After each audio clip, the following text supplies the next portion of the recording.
Welcome everybody. So it's nice to have such an audience today. So as you can recognize, I'm French. So we will present today patching at large with SUSE Manager. It's a real use case. So me, I will focus on, I'm working in premium support. So I work really with the customer, direct interaction. We will present this customer, and I will present a specific for this customer. Silvio is a different level, so he works with all customer. So it may be a little bit more abstract, but he works also with real case, but larger scale. Yeah, Mark, I think that's a nice point of view. So I'm a developer, so I tend to focus on the aspect that tend to have an impact on all, or at least most of the customers, while Mark has been working for years for these customers now, right? How many years is that? Not many. We have this customer more than 1 year. But you have a very long history. Yes, so I'm with Novell and SUSE for 21 years, working in premium support, key account customer, so mostly in France. So I have 4 customers, actually, and 3 of them are SUSE Manager customer, not only, but, and 2 are pretty big. So one is 5,000 server, and the other more, so the one we will present today. Okay, so I guess we should introduce the question of today, right? Yes. So that was okay. The question I faced when I start with this customer 1 year ago, how to patch 10,000 system.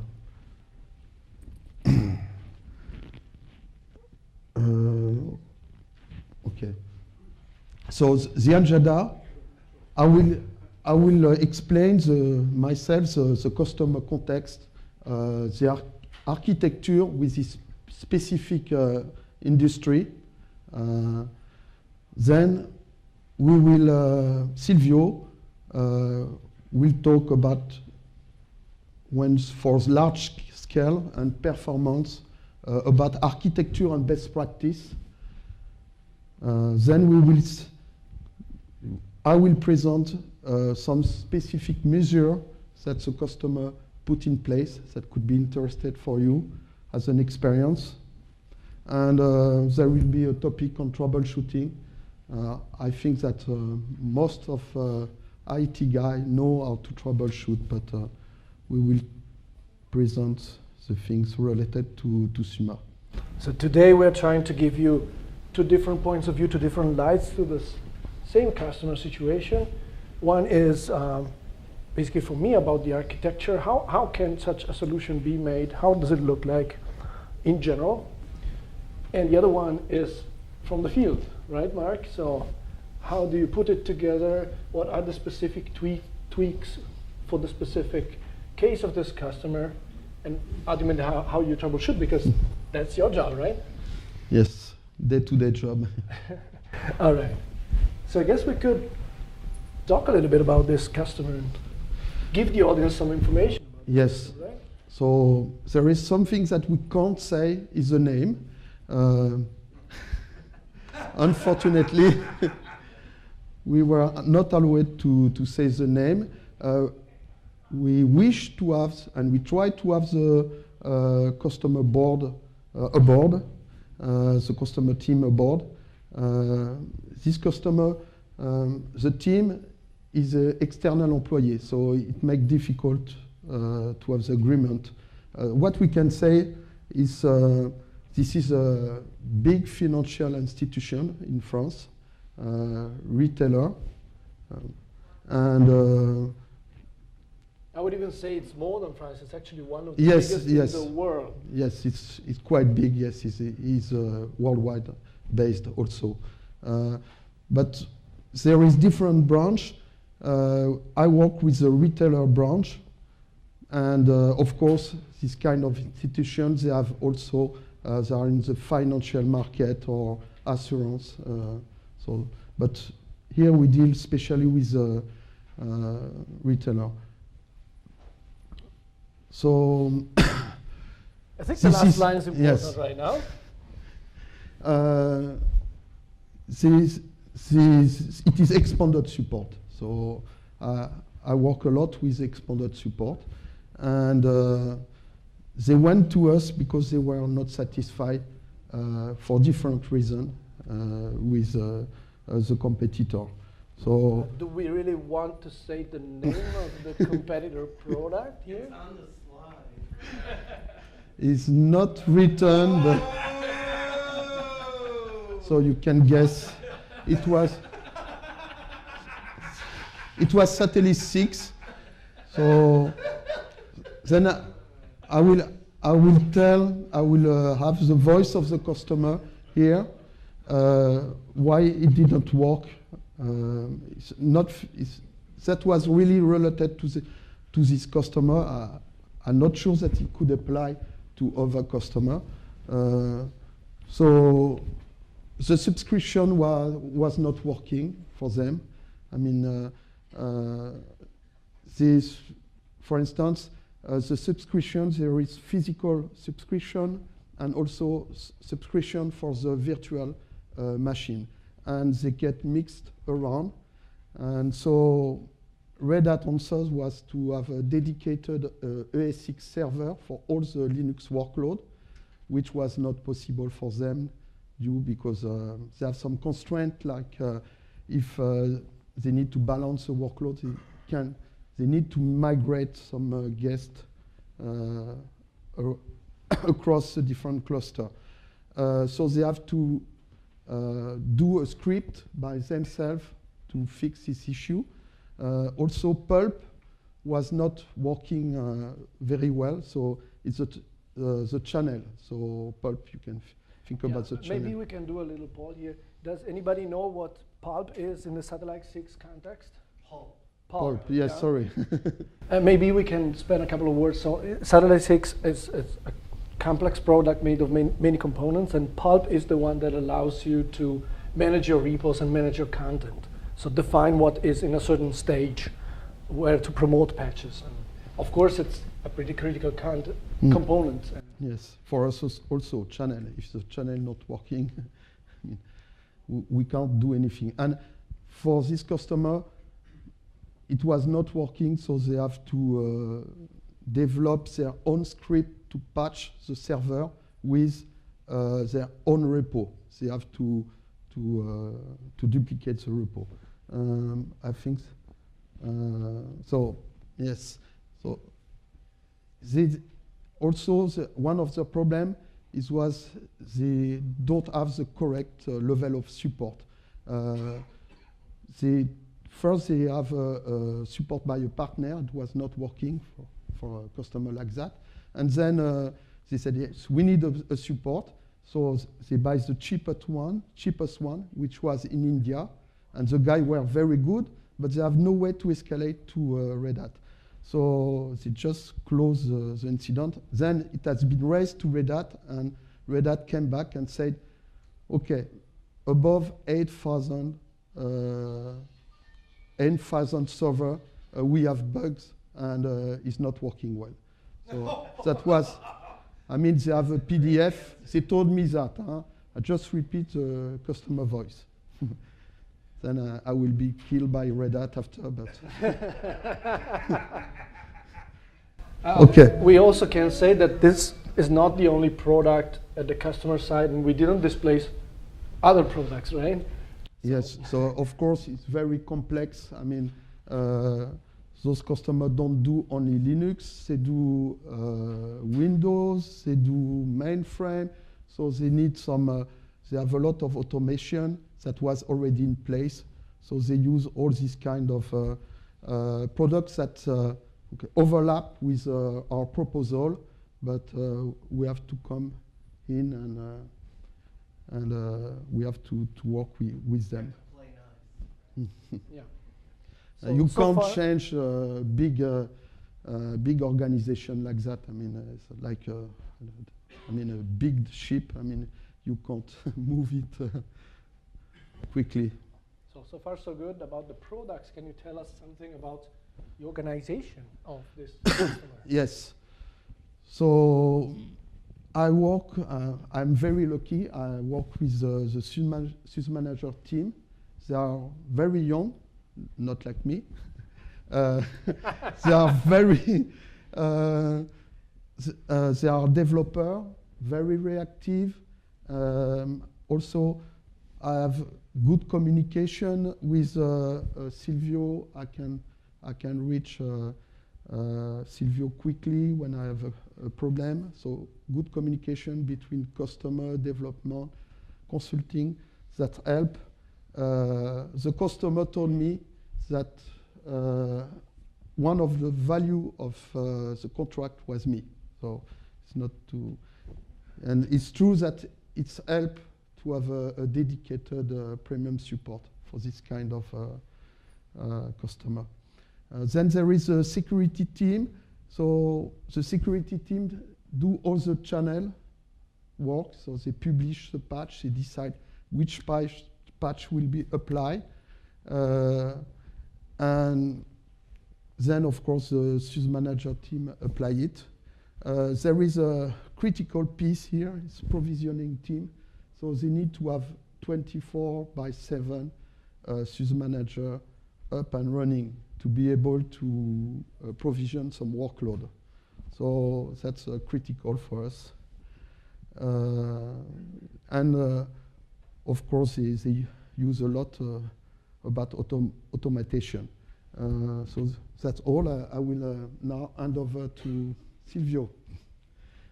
So, okay. I'm more on the technical details. So my background is actually, I've been a developer in SUSE Manager for 6 years. And in the past 3, I've been doing performance and scalability work to improve the product in this respect. So I get to care a lot about architecture of the product. That's one of my passions, by the way. So that's what I'm going to talk to you about today. So this is how a big SUSE Manager installation typically looks like, irrespective of the customer. So of course you have one SUSE Manager server at the top. There could actually be more than one, but this is the basic shape, and it is also the shape in this particular customer's case. You have a number of proxies. Here they use 5 or 6. I think 5 is correct here. 5, yes, but I think only 4 are used. Because one is for testing. It's not testing, but it's not used. Okay. And then connected to the proxy, not directly to the server, but always to the proxy for bandwidth reasons, you have all the servers. And in this particular case, as you can see, they're all Red Hat based. So this particular customer, SUSE Manager was actually the first SUSE product, right? That they bought, or at least? Of what I'm aware, yes. Right. You can see here there are 2 groups. Of course, I didn't really draw 10,000 of these boxes because the slide would have been too crowded. But you can roughly divide it into groups. They do have quite a lot of traditional clients, despite, Despite all of your urgings to go away from that. Yeah, what we do recommend is salt minions, especially for large installations. That's where we concentrate all the development efforts. We are doing a lot of benchmarking. We're doing a lot of testing for performance in particular. And all the scalability improvements and architecture improvements we have been doing already since years, and we plan to do in the next years, is all focused on salt technology, which is superior for this use case. One of the catches is we do not support very old operating systems, and by very old I mean Red Hat 5 in this case. So they do have quite a lot of Red Hat 5 servers still, and while they migrate to newer versions, they use the traditional stack. which is anyway still available and totally supported. Yes, they try to install, they compile and they try to install the salt minion for Rail 5, but then they did. When you presented the customer, I believe you didn't mention a quite important aspect. They are pretty creative. Yes. Sometimes too much, but okay. It's like a fast car. You can always drive slowly, or like the bull yesterday. I ride the bull. I rode the bull. So okay, to sum up, normally the architecture has 3 layers: server or servers, proxies, and then clients and minions. That's the shape here. So, by the way, I didn't ask, but is anybody of you familiar with SALT technology and why we have this distinction? Maybe I should. Is there anybody that doesn't know? Okay, very good. So let's now take a look at the single components. Okay, so this is how the hardware looks like. It's a medium-sized server, 24 cores in total. I mentioned this to talk to you a little bit about what are the critical operations in SUSE Manager. One operation that requires quite a lot of CPU is repository metadata generation. Every time you change something in a channel in the SUSE Manager server, the server has to regenerate the metadata that's then consumed by Zipper or Yum when installing packages. And this is a pretty intensive operation, so you might see a CPU spike at that point in time, and that's totally normal. It also helps to have some CPU when your SUSE Manager server receives a lot of events, because you have many minions or clients. So at some point, if you, for example, try to patch them all at the same time, or a lot of thousands of them at the same time. That was not working. We are working on the features, and I will show you later that we have a solution for this problem, but we didn't have it when they tried it creatively, It helps to have some CPU power. RAM, please use abundant RAM if you plan or have a big SUSE Manager installation. We have a question. Do they stagger the runs over a time like an hour, or do they just send a command to everyone at once? It depends exactly on how you schedule the command. But at the moment, with the released version, they will schedule it all at once for minions. So if we're talking about SALT minions, if you schedule an action on 1,000 systems, the action will go out altogether, which is not a problem.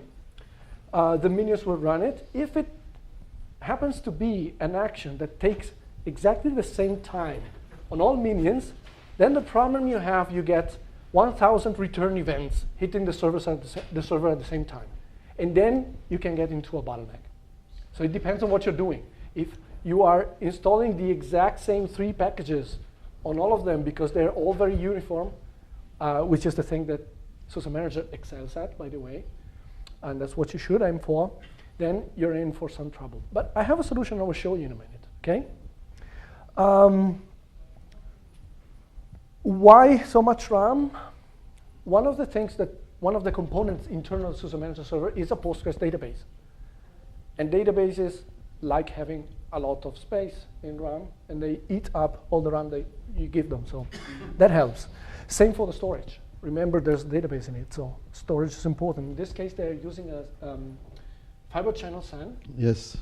So which is, it is a virtual server, so it's very convenient to make some snapshot before to patch the system. But of course, we should work on the storage side. So at the moment, it works well for the particular usage patterns that this customer has. But at this scale, we would really recommend a local RAID of SSDs and not a network drive, for obvious reasons. And this is the version of SUSE Manager they're running right now.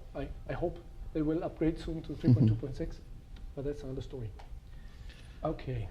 Then the proxy has much lower requirements, but still. The most important thing that you have to size is how many minions you connect to a single proxy. So here we are a little bit on the upper end of the scale. I would sleep better if they added a few more. Okay, but you will call me at night anyway, so. Okay, and CPU-wise, yeah, it's much less demanding. As far as the systems are concerned, as I told you before, SALT is recommended whenever possible. If it's not possible, traditional clients are still supported for the foreseeable future, so nothing to worry about. And we built the binaries for the Red Hat systems that are connected to SUSE Manager, right? Yep. Yes. So we cover. Don't just go to SaltStack and go get the latest one and then try. Yeah, so the advice from Don is use SUSE Salt. Yeah. We have SUSE Salt for Ubuntu, we have SUSE Salt for Red Hat and derivatives, we have SUSE Salt for SUSE Linux Enterprise Server, of course. This is the recommended version. SaltStack, of course, also has a version. We try to keep the version as close as possible. Every time we fix something, we immediately submit the patch to upstream. Of them, you want to install the right version. Right. Okay, so about the SUSE Manager. You have a question? Yep. Does that apply to all the ARM and Power platforms as well? So the question is, do we have SALT clients also for ARM and for Power? Yes, we cover all architectures that are officially supported for SUSE Linux. Okay. Well, you talk Red Hat the other day. Yeah. Yeah. Red and ARM, I don't know, is there even expanded support? That was the all thinking Power in that regard. I don't think that maybe ARM will. Do we support? We have a Do we have expanded support for ARM? yeah. For Only Power? X86. Only x86. Yeah, we have sales engineers in here, so they are more informed than I am on other products. So I'll now talk about a couple of features in SUSE Manager that help in very big scale cases. One is called content staging. And this is a little bit of a misleading name. It comes from the Spacewalk open source project that SUSE Manager originates from. A name that I prefer is package prefetching. So the idea is that you can have your minions or traditional clients download packages before you start patching them. Ideally at night and at some point of time where the download operation doesn't create any problems. So here's what normally happens. You have to size your maintenance window for your servers in order to be larger than the time it takes to download whatever packages need to be updated and the time to actually patch them. So depending on how fast your network is, this blue box might or might not be bigger than the purple one. But still you have to take into account both. So now the idea is, what if I could move the download part outside of the maintenance window? Well, the maintenance window becomes smaller. That was really cool. Do you want to see it again?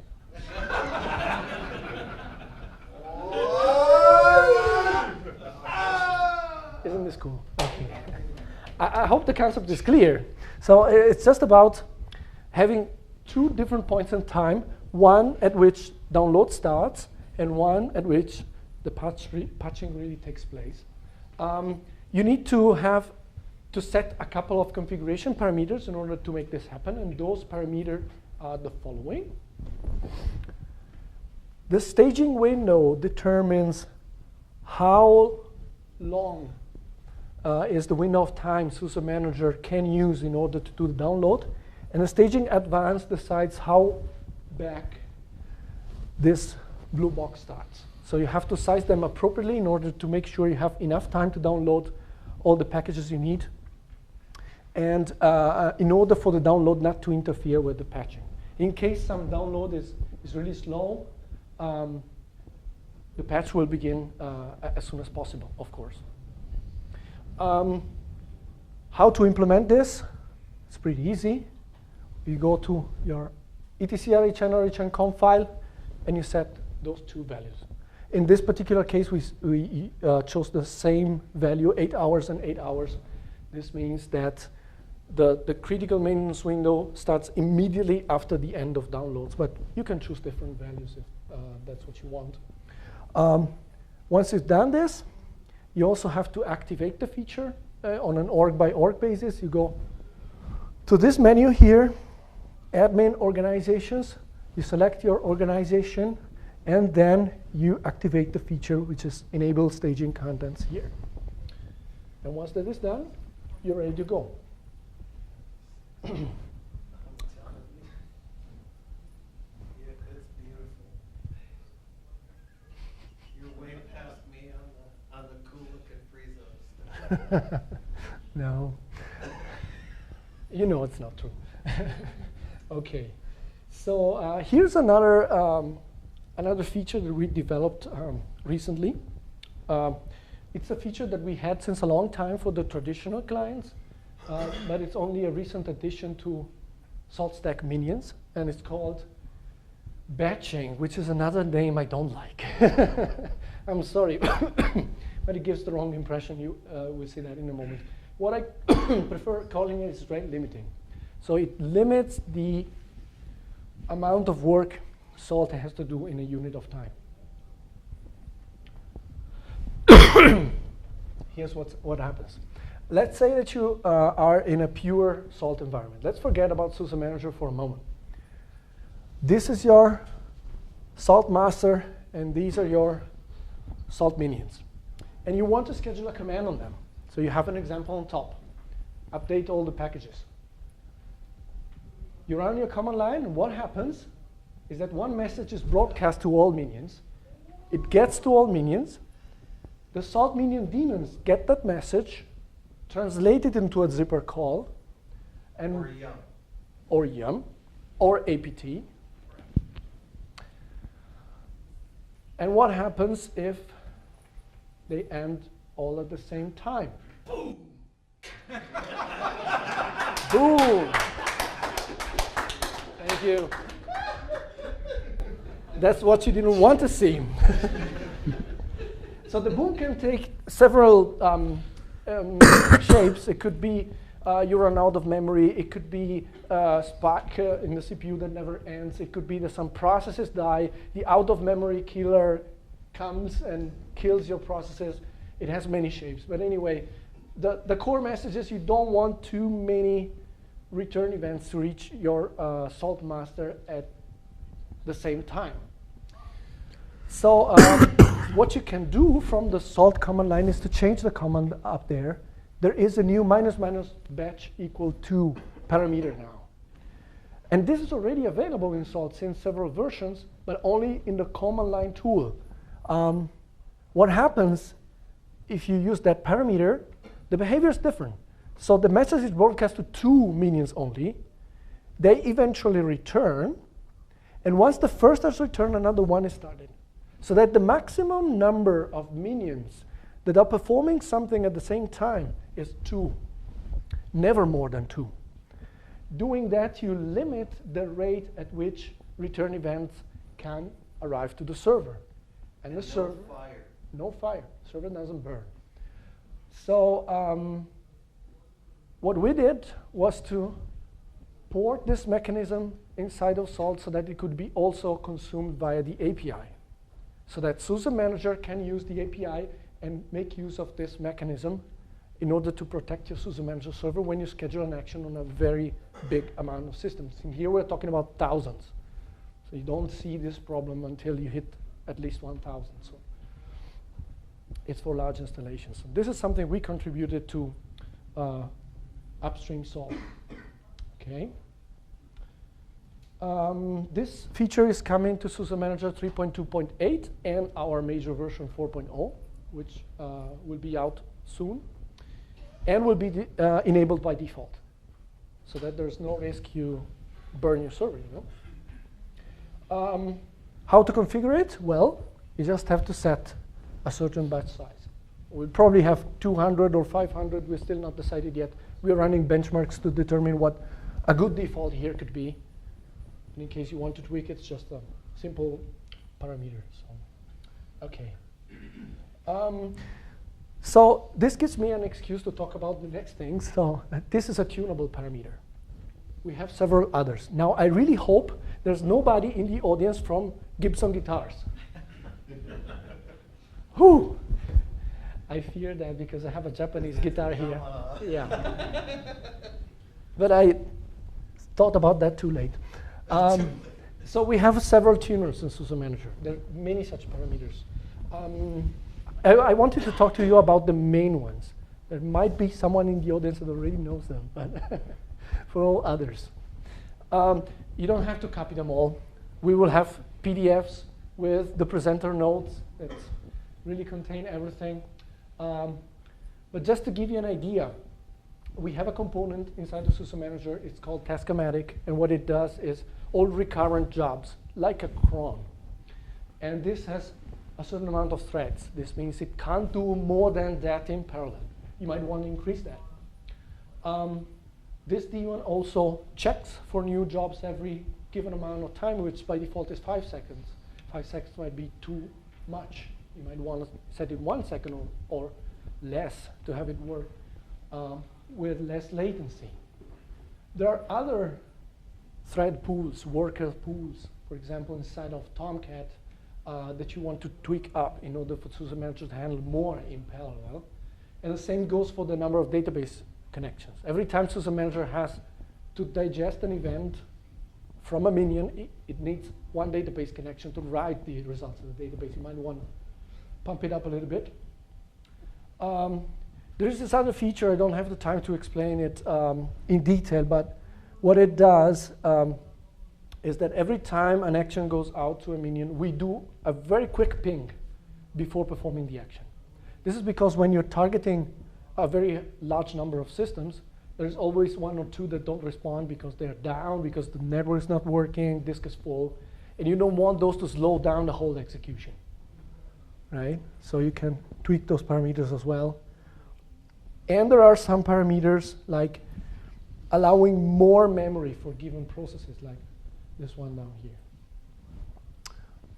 Yeah, there are others, like the number of connections of Apache, the number of connections on Postgres, heap memory, and whatnot. I'm not going into details because we have awesome documentation about that, the Advanced Topics Guide. These are just a few pages. Yep. One quick question. Is there a plan to have a auto-tuning script inside of SUSE Manager? Because the problem that I have right now is our systems are growing by 500-600 at a time. So we have originally it's come configured with 100 or so. I've had to tune it 3 or 4 times up to almost 3,000 servers now. And I would either, if there's a feature for auto-tuning, would be better because then I don't have to babysit the system. Right, so the question? Thresholds where it expands. Oh, okay, so the question was, is there an auto-tuning mechanism Or is it one planned? planned? Right, so at the moment, we're still in the phase of figuring out exactly what are all the parameters and how they should be changed. We now have pretty good understanding of them. We didn't have them a few years ago, I'll be totally honest. We're doing a lot of benchmarks, as I said before, and also a lot of experience from real-life customers like Mark's. So we're getting better at that. We keep adding new ideas in the documentation. We do have a short-term effort that will hopefully start very soon about taking all that documentation and putting them in a single place where at least you can have everything in one page. Because at the moment, I have to say it's pretty scattered around the different manuals and makes it hard to browse and reason about the relationships between the various tuning knobs, you know? And of course, the next step is once we know how to change them, and once we have a very clear picture of what they are, we give out this documentation to customers. They validate it really works in the field, then it's time to automate. But I would not start automating before we have the precise knowledge, and that's why I kind of resisted. This is not the first time I've been asked to do such a tool. On the other hand, there are some parts of SUSE Manager which are already tuned automatically. For example, we have the SMDBA auto-tune command. That will only do the database. It's not the full picture. It's very limited in the sense it only tweaks a small number of parameters compared to everything that you have to tweak. I agree, but at least that part we already have knowledge about, you know? As we have more knowledge, I expect the tools to evolve in such a way at some point you can click a button or not click anything at all, and everything will be auto-scaled for you. But yeah, it will take a little bit, okay? All right. So yeah, one of the important tweaking knobs that's a little bit implicit is what version of SUSE Manager am I running? Because we are on this kind of endless circle of improvement of SUSE Manager in the development team. Testing, debugging, bug fixing, improving performance, adding features, testing again, you know? And what happens is that we continuously add bug fixes, new features, and performance improvements. And the problem is how to ship them to customers in such a way that's not disruptive. And this is the scheme we came up with. At any point in time, we support 2 versions of SUSE Manager. At the moment, we support version 3.1 and version 3.2. Okay? Each release is supported for a total of 2 years, approximately. What will happen this summer is that we will have a new major version. So what happens? 4.0 gets in and 3.1 gets out. And this will be another year long. And then we will have a new major version. As you can see, I split the screen in 2 with still and sparkling water. And that's a metaphor to say, in the still version, the oldest one that we support, we are only going to fix bugs. So about the 3 things that we add, it only gets 1, the bug fixes. While the fresh or sparkling version, which is the most recent, not only gets the same bug fixes, it also gets new features and performance improvements. So it's up to you to decide which track fits best your organization, your needs. If the still version is fast enough, that will probably be a little bit more stable, but you don't get the latest and greatest features. So we hope to get everyone happy with this scheme. Okay. I have another couple of very general principles, guidelines for you. And one is the turtle principle. Scale up slowly. If you're planning for a very large installation, very good. We're here to help, but don't just expect that you turn on all your servers and SUSE Manager server works beautifully, because that will probably not happen. What we suggest doing is start with a small number of servers, try the use cases that are important for you. Does that work? Yes, good. Scale up. Another bit, another bit, another bit. At some point, maybe 1 or 2 performance problems emerge. Stop there. Let us take a look into the problems. Let us fix them at the root, and then you scale up again. Otherwise, what will happen is that problems will accumulate one on top of the other, and it will be much harder to help you. So help us, helping you, scale up slowly. Final suggestion from my part. We've talked about a lot of things. We've talked about versions and tweaking knobs and features, and you might feel a little bit lost at some point. What should I do next? We have some great guys in support, in consulting, in sales engineering that can help you. Seek help from those guys. They're very knowledgeable. They have access to us, the development team. We're also trying to pay attention to the customers. So we've seen many failed cases, unfortunately, of customers that tried to move on autonomously without so much help and facing more pain that could be avoided. And truthfully, those of you who are representing large customers, there's some ego tied into being able to do it yourself because you think you've been there and seen it. But in the case of a large-scale SUSE Manager, we're not going to go tell your boss that you needed to call us, right? We're going to try to help you first. So allow us to be there for you. Thank you, Don. So, I'm done, Mark. Okay. Maybe you can talk some more about the specifics of this customer from a technical Yes. point of view now. So it is really specific, so customer experiences. There is nothing very complicated, but it's what I discover, what we build ourselves. So one of the first things was a key auto acceptance. I don't know if anybody switched that. I have two customers who do some provisioning, and they need that. Otherwise, for the script, is better for the provisioning system. So, can you explain yes. quickly how it works? Yes. So when the minion start, he makes some clever things with IP address host to build an ID, and then he will send this ID to the master, and then your job will be for security reason, to check if it is the same, the master have the same ID than the minion locally, and then normally you accept the key. And here with these settings that we will present, immediately when the SOAP minion starts, the key will be auto-accepted. Then he can populate the channels and have his life.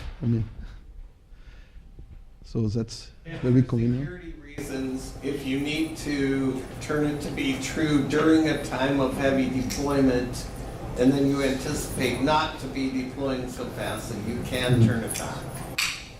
It's not a one-way ticket. Yes, you can turn it on, turn it back. There is no problem. But okay, so my customer, he deploys a sort, or he installs the agent, he bootstrap all his server, and then he work on the provisioning system, and then he asks how to switch it on. Usually in a project, first you deal with the existing, and then they deal with the new, and they come after. So nothing special about that. So everybody knows that SUSE Manager is PAM enabled. So the enabled PAM, just the things that are mentioned here, that normally the easiest things, you go into YAST and you use WinBind. That's easiest things, but they have some special Active Directory architecture and constraint. So they use LDAP and Kerberos there, no WinBind. So there is some configuration file in the slide. You can check it after a while. By the way, if there is any question, you can contact me. I'm on LinkedIn, and my email address is mark.laguilar@suse.com. I will be happy to reply, to help also. So of course, this customer use a lot of scripting. I'm sure that in your organization you do that a lot. I don't do a lot of scripting. I like to develop, but I'm more in troubleshooting. I'm sure that you are better than me. My customer is better than me on this. So, but just as an example, he develops those scripts. I think I can, if you ask, I can give some example. So, add system from a text file to a custom group. This is very convenient. Means they deal with 3,000 system in a group, 6,000 system in a group. Sometimes it happens that you need to cancel all the action.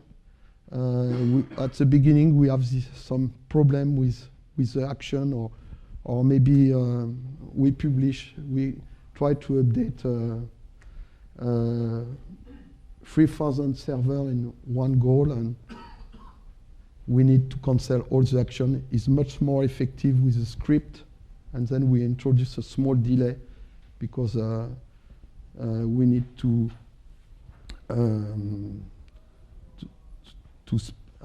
what I don't remember the name to balance or not to. Okay, a sleep. Basically, there is a sleep here. That's with that you need to. That's during the workday. You can't do any update. So, if there is still some patch running, you will cancel all the action at 7 o'clock a.m.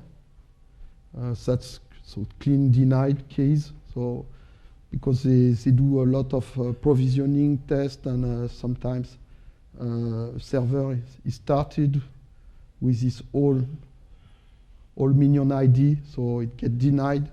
So we need to clean that. That's very convenient. Create a CSV report of systems that had failed. Nothing complicated, but I mean, I'm sure you do that.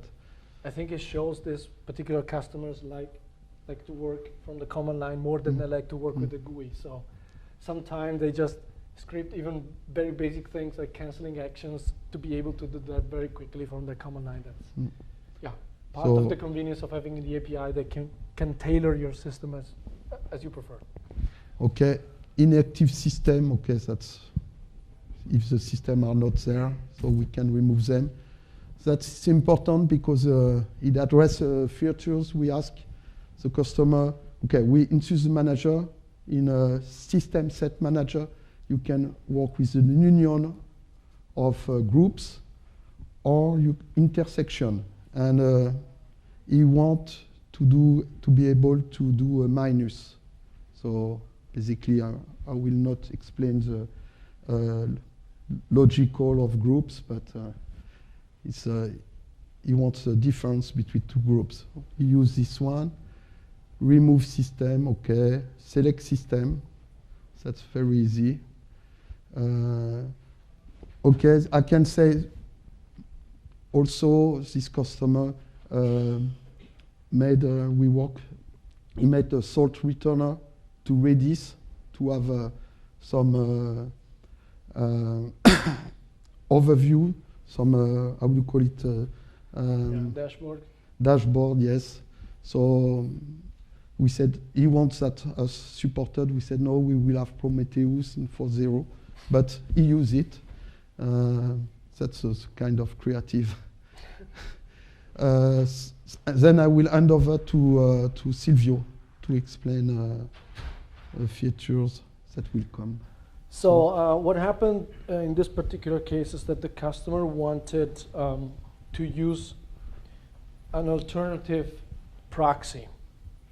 They wanted to have 2 proxies per minion, so that to basically have a higher available system. And they happened to have found their own solution that Mark will explain later. But in the meantime, we also implemented a proper solution into SUSE Manager. So I'm going to present the solution that you find already in SUSE Manager 3.2.6. And then Mark is going to describe the workaround that our creative customers come up with faster than us. So one of the features that we have in SUSE Manager is the ability to ship software to clients. So it's just about the fact that we provide you a way to transfer packages across the network. You might have different network configurations, strange setups, network constraints. This is not sufficient to you. If it is not, we added a feature to bypass the package transfer, so that we still use all SUSE Manager features, but SUSE Manager is not in charge anymore to ship packages.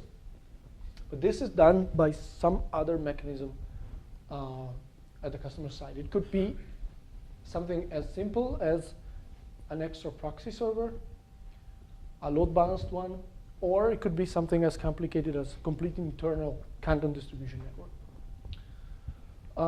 This can be configured on a minion by minion basis, and what you have to do is to define pillars. I'm not sure how familiar are you with salt pillars. They're just a way to specify variables on a minion by minion basis. So this is what you have to create a file looking like this. Won't go into the details too much. Then you can create a second file, and you can specify these 3 parameters and say, okay, I want the packages to be downloaded from this address with this protocol at this port. And you can change the parameters per single minion or per group or whatever other criteria that you can implement in Salt. And in this case, we are just overriding these parameters for these two. Yeah, in this case, this example, we use the FQDM, but other criteria are also possible. But our customer wanted it Yes, so more complicated, right? this is Red Hat specific, so because they change on the client side. Silvio shows us what we can do on the server side. So basically, they just use this plugin priorities package, and like that, they can have several repo, and it will switch over repo if one repo is not possible. I told you that the provision things was critical, and it prevent us to have a good maintenance windows. And of course, we need to work on the server, we need to patch it. So they came with this solution. So then, okay, that adds only in etc.ub.conf this option, skip if enable is true. And then you have to add some timeout retries and on the repo. And what they did, they used it's clone channel, the script. They modified it to create their own additional repo. So we have the full configuration in case you're interested is in the PDF, but we will not go through it here. Okay, so something else he did. So sort minion on read-only file system. Somehow, if the root is not available at all, they want to be able to do some task on Salt, which will be to shut down gracefully the server. So they just did that with, so that was quite easy. They create a file in memory, and they mount it like that. And then after, even if root is not reachable, if root is mounted on read-only, they can still perform some action on the server. This is not supported, but this kind of, not yet, I would say. So, yeah. I think you can go quickly through some troubleshooting Yes, so steps. yes, quickly, as we don't have much time. So my customer, when they use SUSE Manager, the GUI, they do in actions, they said, okay, but what is going on? Where, they like to follow the action. And so you can find some information there, especially in the RHN web API.log. The same Taskomatic do a lot of jobs, like send the action to the minion via the Salt API. There is a tool that it is available. You have to install it. It's not by default Taskotop, but it's nice tools. It's not a graphical. You can use it. By default, you can see also in the web UI. Yeah, but this customer insists on command line tools. So. And so this is really general, but it's my experience in troubleshooting. Use a top-down approach. That's everybody who did some algorithmic or problem analysis. You take the problem at the wall, and then you try to go deeper and find. So for that, it's very relevant. First thing, you have to gather support config, so from the client and the master, and In this case, we have Red Hat, so it will be SOS report. The support config on the master is helpful because you have a file. It's called space walk debug, and then you enter it, and you have all the structure, so you can figure out, okay, where is Apache problem, Tomcat. It's really easy to narrow down the issue. Timestamp where the issue occur.